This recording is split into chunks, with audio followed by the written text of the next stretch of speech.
Welcome everyone to the Rustoops channel. Today we're gonna do a guide for campaign level 4 in Heroes and Castles 2. This was requested by a subscriber of mine called Eric Espinos. I hope I say it right. So first I checked for the units. It's against ghouls and long range archers mostly. So then I checked which units are best against it. I wasn't sure what units you have at campaign level 4 because I already completed the whole game. So I just made sure to use the 3 standard units that I know you get early in the game, which are the elven archers, which are great against ghouls because ghouls take more damage against magic. Also, footman soldiers would help to distract the archers so they don't hit you. The archers do an insane amount of damage in this level. I'm not sure why, but it's level 4 and they do like 180 damage. Even as a maxed hero, this would be a lot of damage. So I'm not sure why they do this much damage, but the best way to counter archers is either to have a shield, so you can block the arrows and then slowly get closer.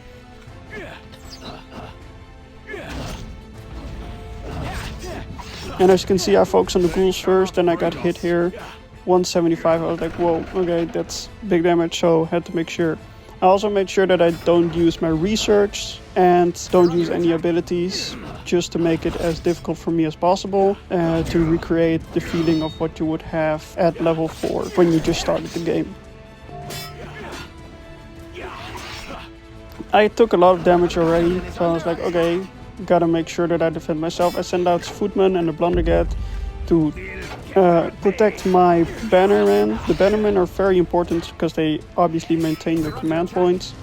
So I gotta make sure that I keep earning enough points. This way I can send out units. And the blunderbuss dwarf will also just knock them back, and it's more about keeping them distance. The only thing that I couldn't change is that I have 4 max towers and you can't disable them, so that's the only unfair advantage I had. And of course my damage as a higher level hero, but I make sure to choose my lowest hero that I have. I would recommend to either focus only on the ghouls that attack the castle walls, because they do an insane amount of damage in buildings, and send out shield knights for the arrows, because they can block the arrows and this way they won't die easily like the footmen. So the footmen for the skeletons at front and the shieldmen for the skeleton archers that are in range.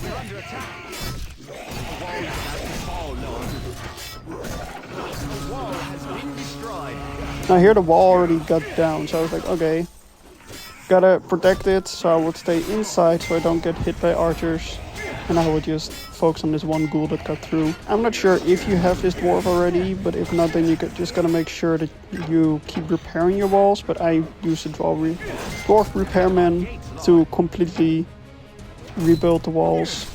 And then I would focus on putting archers, elven archers to be specific, on the walls to counter the ghouls. This way you cannot be, they cannot survive that long, because normal units don't do enough damage against ghouls and magic attacks do way more damage, like the elven archers do. They're a hard counter for the ghouls. Personally, I thought it was still taking way too long, because as you can see, they have like, every hit is 50 damage to 90 damage. And I hit them a few times plus the arrows. So the units on this level have an insane amount of health, around almost 500 health per unit. So that's like 10 hits with one archer, has to hit one ghoul 10 times before he dies. So that's a lot of time that they will focus on one enemy. And as you can see, I don't get hit by archers anymore. That's because I sent out the shield knights and they will prioritize the archers. So they're all the way in the back there fighting. Sadly, they don't do much damage. And there was still an archer there shooting at me. But luckily you can also be protected by your bannermen who have a lot of armor, and you can just kind of hide behind them like I'm doing here. I always go back to the safe position behind the bannermen. And it's better that you lose a unit than that you just lose the whole match completely. So that's why I always hide behind units. And yeah, sometimes you go back and forth, take a big risk, kill some units, and almost die, as you can see here. So yeah. I was playing a bit risky, but I would recommend just stay close to the walls, because here I cannot even take out one ghoul. I would immediately get sniped. So I would completely focus on sending out as many shield knights as you can and protect your bannerman only when the units get close enough.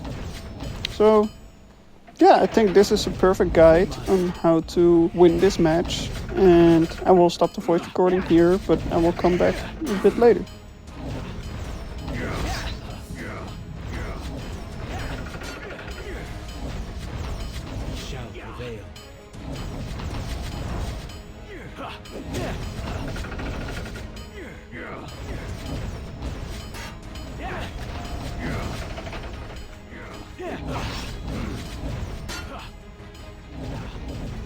Nothing can break our shields.